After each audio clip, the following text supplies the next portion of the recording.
Thank you. So beautiful to hear the reflections of the journey everybody's been on over our 21 days with Green Tara. I'm personally feeling a little bit disheveled for multiple reasons. I've been teaching all day, and our lighting, we've had some serious technology issues today, so I'm in my feelings about that. I don't know how dark this scene looks. I hope it's I hope that it's at least clear enough for you all to see. There's a little light pouring in through the window, so I know you can see that. And wow, congratulations, Michelle. That's fantastic. So, yeah, that's just where I'm at. Thanks, Nina. Thank you, Harmony. And I'm just, as we're waiting for everyone to come online, I'm excited that our classes went so well today. We had both our Silver Dragon live class and our Golden Dragon Mentor Journey live class. And we received, oh, thank you, Lauren. So sweet of you to say that.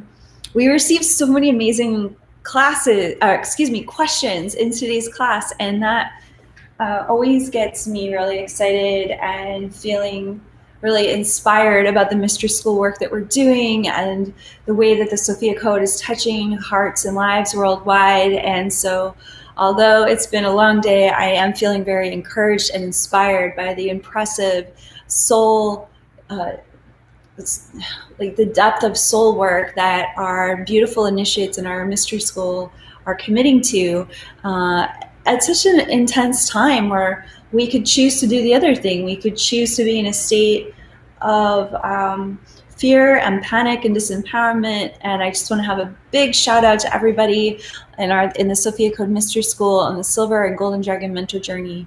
From my heart to yours, I have so much respect to you, to all of our alumni of the Stargate 1 and Stargate 2 curriculum. Thank you, thank you, thank you, thank you for taking these teachings into your heart, practicing how to embody your higher self, and how to lead from a space of grace, from that riveting divine feminine Christ consciousness that is here to activate the sovereign divinity of humanity.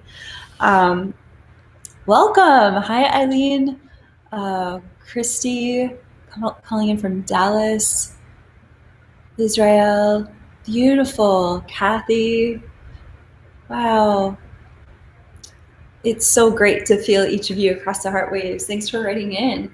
And feel free to continue to share with each other in the comment feed, keeping it really positive. We have an entire team of angels on board that can answer any questions for you about our mystery school, about the Sophia Code, about these teachings, about the jewelry that I designed that I'm wearing, the ascension technology that Isis had me design for these very pivotal times that we're living in.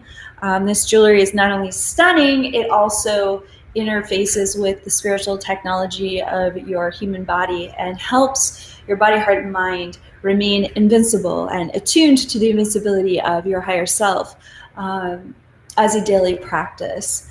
I was thinking about this just yesterday. I was like, why did the Ascended Masters have me produce a jewelry line before a tarot deck, right?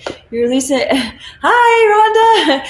Release an international best-selling book. It's like a no-brainer. Do a divination deck next. And it was like, Isis came to me and she said, well, you can't wear a tarot card, but you can certainly wear jewelry. And I was like, yes, of course. Divination decks are on their way. Of course, angel cards are on their way from the Ascended Masters, from this cosmology, and I have been illustrating them. And with that said, it's interesting that the first accompaniment to this text was the jewelry line, and that's because for myself personally, I always worked with jewelry the way we worked with jewelry in Egypt, in ancient Egypt, which was to work with. And you find that in other spiritual cultures, ancient cultures as well, the way that jewelry was worn was as talismans, as amulets.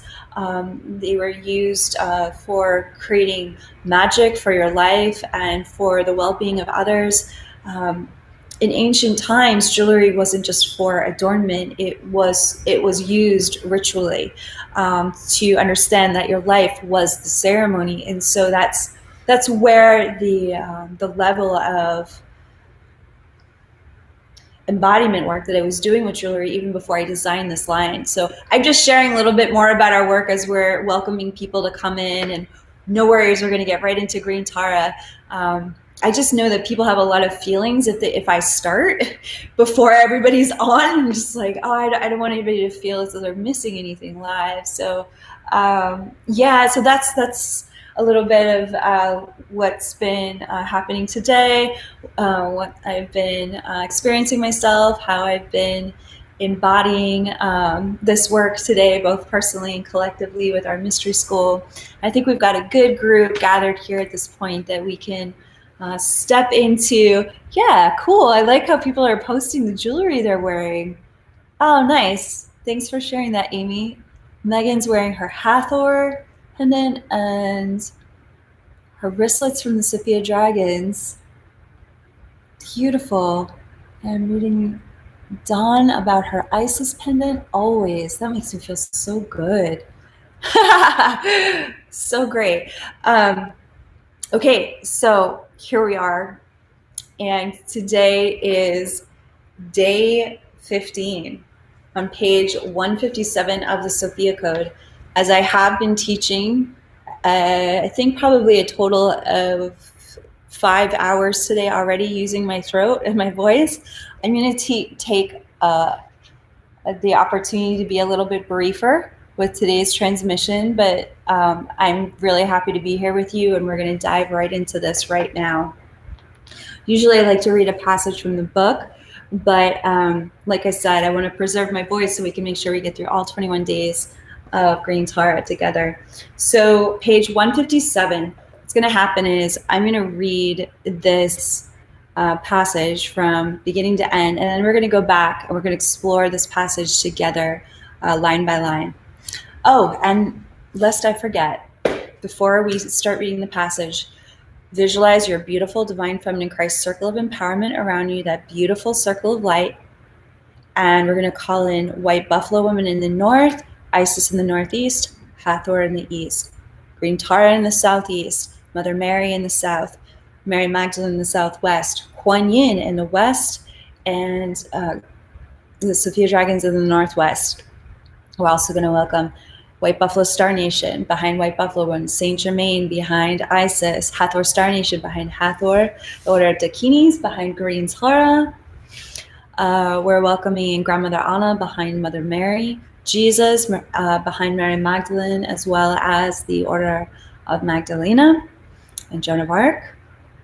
And we're welcoming Maha-Avatar Babaji behind Kuan Yin. I'm actually wearing the Kuan Yin mala today because I needed to feel an extra measure of compassion for myself amidst so many technical challenges today. And yeah, it's just been kind of one of those special astrological days for me. And with that said, with mentors like Kuan Yin and Green Tara, we can face any challenge and still show up to our divine feminine Christ leadership. So I hope that sharing about my vulnerable challenges inspires you to feel that and know the truth that no matter what's arising in the field, we can always show up to our divine purpose. So with that said, we've activated our circle of empowerment around our bodies, and I invite you to invoke the power and presence and light of your higher self within the center of your circle.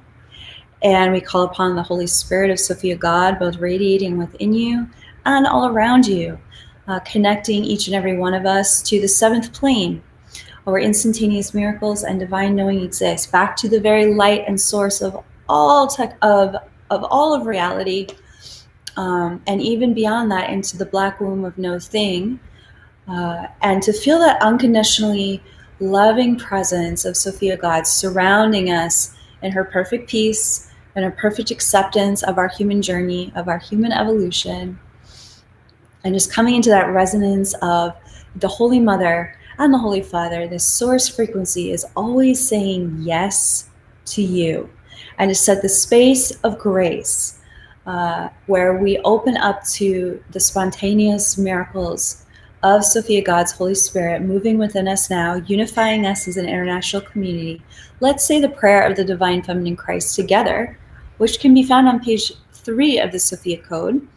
If you need to look it up in the book, many of us in the mystery school have this prayer memorized, because this prayer can instantly move you from a place of fear or control to a place of surrender and trust in but a moment. It's so short that it's easy to memorize, and it goes like this. Divine Mother of all life, take me to that place deep within your womb where I can know nothing and be reborn anew. Let's say it 2 more times. It's so comforting. Divine Mother of all life, take me to that place deep within your womb where I can know nothing and be reborn anew. Divine Mother of all life, take me to that place deep within your womb where I can know nothing and be reborn anew. Now I could talk for a whole hour about that prayer. I'm not going to. The teachings that are within those single 4 lines. But what's important to know is that you don't have to figure everything out, and you don't have to have all the answers to access the peace of God within you. In fact, it's preferable if you choose to surrender into that peace and that presence of unconditional divine love. Hi, Sophia. So much love to you. So good to see you here. It's really important to know that you don't have to have all the answers, and you don't have to control an outcome to be perfectly guided and perfectly aligned with a divine will that's here to prosper you in all ways. So when we return back to the mother's womb, what we're doing is we're surrendering our ideas about what we think reality should be, or how we think our spiritual journey should be, or how we think we have to be a certain place, or a certain achievement, a certain measure of success.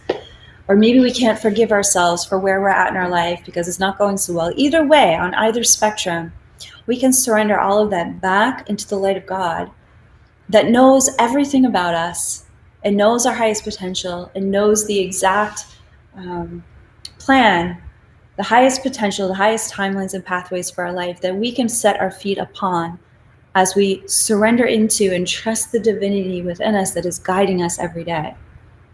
And that takes a lot of faith, and it takes practice and integration. That's why we created a mystery school, so that you don't feel alone as you are learning how to operate in your relationship with life from a different perspective. Again, if you are interested in learning more about that, feel free to reach out to our team angels. They're here in the comment feed. They would love to be of support to you.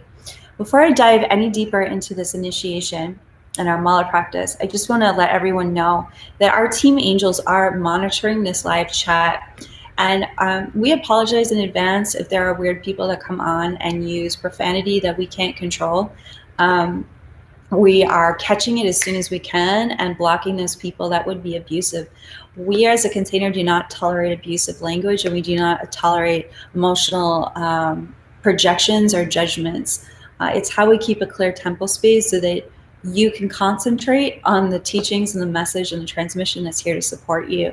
So if something does happen to come through that's startling for you, we just want you to know that we're working on removing it almost as immediately as possible, and to protect the sacred space. So if at any time you see something and it's shocking to you as you are in this heightened state of consciousness, just know we're on top of it. Feel free to write in the comment feed how you feel about that, and your prayer for that behavior. And feel free to thank these angels who are literally working every second during this transmission to ensure that this sacred space is a peaceful place for you. A place where you can feel vulnerable in your awakening process, that you can feel vulnerable enough to connect with each other in the comment feed, and vulnerable enough to go deeper with how this transmission is here to support your ascension journey. So just wanted to say that there was some language that came through, especially yesterday, that was very disturbing when my eyes laid upon it during the comment, during the live chat. And I'm just so grateful for our team of angels that are on top of it and helping to protect all of our eyes and ears so that we can focus on the inner sight and the inner vision upon our relationship with Sophia God. And if you have any further questions about that and how we maintain a sacred space and why we do that, feel free to reach out and email us directly at kaia.com.